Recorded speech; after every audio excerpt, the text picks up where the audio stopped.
Alright, in this video I wanted to spend a little time on the more common ducks that you'll see in the state of Georgia. Ducks are classified as a migratory bird, so of course they're going to migrate from north to south across many different states, but there are several species that we see pretty common in the state of Georgia come November through February.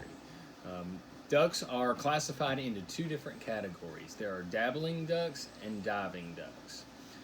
We're going to spend this video talking about dabbling ducks, and those are ducks that feed in shallow water by dabbling or just reaching in the water or upending into the water.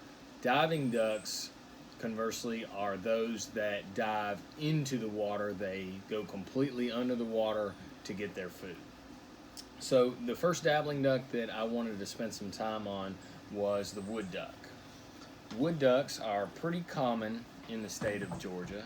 They carry a bag limit of 3 per day, and the bag limit has jumped up and down based on biologists' recommendations, but in around the 1980s we saw a drastic decline in the population numbers of the wood duck, so they had to back off on the bag limit. It was typically 2, but now it's 3, and it's 3 of which male or females. In some species you'll see the recommendation change, but in the wood duck it's 3 total, of which can be male or female. When looking at the male wood duck, we can see a lot of coloration. You see the whites in the head, you see red on the bill with the red eyes, and a white in the coloration on the breast. Okay, males in the duck species are referred to as the drake, so the drake has more coloration. And then you look at the hen, which is the female duck right here, and she is more of a grayish color, of which she has this teardrop, white teardrop in her eye that kind of helps her distinguish herself. Again, in these bird species, you're going to see more colorations in the males versus the females. Okay, so on both wings for the male and the female, in the speculum, and the speculum is defined as a patch of often distinctly colored secondary wing feathers. So when looking at the speculum on the wing of the wood duck, you can see that there is like an iridescent bluish color, okay? And you're going to see white on the tips of this wing feather. Wood ducks are a little bit smaller species of duck compared to most others. So they are fairly quick. Most hunters would classify them as a pretty hard to hit duck when they're trying to kill these ducks. But again, very common in the state of Georgia. A lot of people put up wood duck boxes because they are cavity nesters, meaning they can nest in tree cavities and whatnot. Okay, so the wood duck, bag limit of 3 per day. And when we talk about bag limits, we're looking at basically the recommendation from those biologists, and the total bag limit for ducks in the state of Georgia is 6.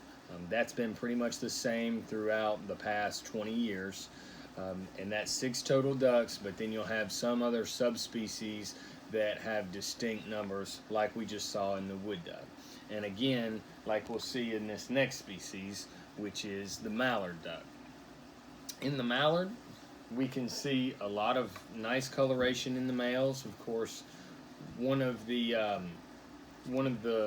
most distinguishing features of the male mallard, or the drake, is of course that green head, which is why they get their nickname called greenheads. Okay, the bag limit in the state of Georgia for mallards is 2 in the 2019-2020 season, one of which can be a hen. So you can kill 2 males, or you can kill 1 male, but you can't kill 2 females. Okay. When we look at the female, which is not depicted today, she has just a brown coloration on her and no main colors other than, of course, the wing. They both have the same wing coloration. As you can see, this blue that is bordered by white on both the top and the bottom.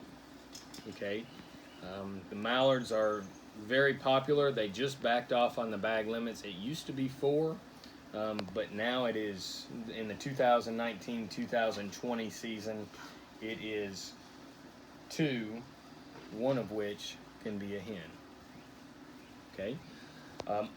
And of course on the mallards, they also, as you're looking at the tail right here, they have this distinct curl on the tail that can distinguish them from any other duck. Okay, let's look at a couple of smaller ducks. Okay, so the mallard was one of the largest of these 4 ducks. The wood duck is going to be smaller. Let's look at the next smallest duck, which is the blue-winged teal. Okay, the blue-winged teal has on the drake, or the male, has a bluish head with a white crescent on the front of the eye. Okay, when you look at a picture, this is pretty easy to distinguish, and the female has no white. She's typically a dull brown. Looking at the wing, you're going to see a powdery blue on here with some white, and if you can see this, there's some iridescent green down here. Okay, when we get to the green-winged teal, you'll see the difference, but the blue-winged teal is about the same size as a wood duck, but on the teal, their bag limit per day is 6 in the state of Georgia. Okay, they make a shrill whistling sound, and then they do a low quack as well. Okay, looking at the green-winged teal, there is no powdery blue coloration. Okay, they're going to have, the drakes, or the male, is going to have a chestnut head with a green stripe through the eye. The female is just going to be brown with no coloration on the head. Okay, they're both going to have an iridescent green on the speculum with borders of white as well. Okay, the green-winged teal is the smallest of these 4 dabbling ducks that we're going to talk about today. So when looking at the wing differences, you can see major differences in here in size and coloration. Okay, so these are the 4 dabbling ducks that we're going to talk about in this video that are popular in the state of Georgia.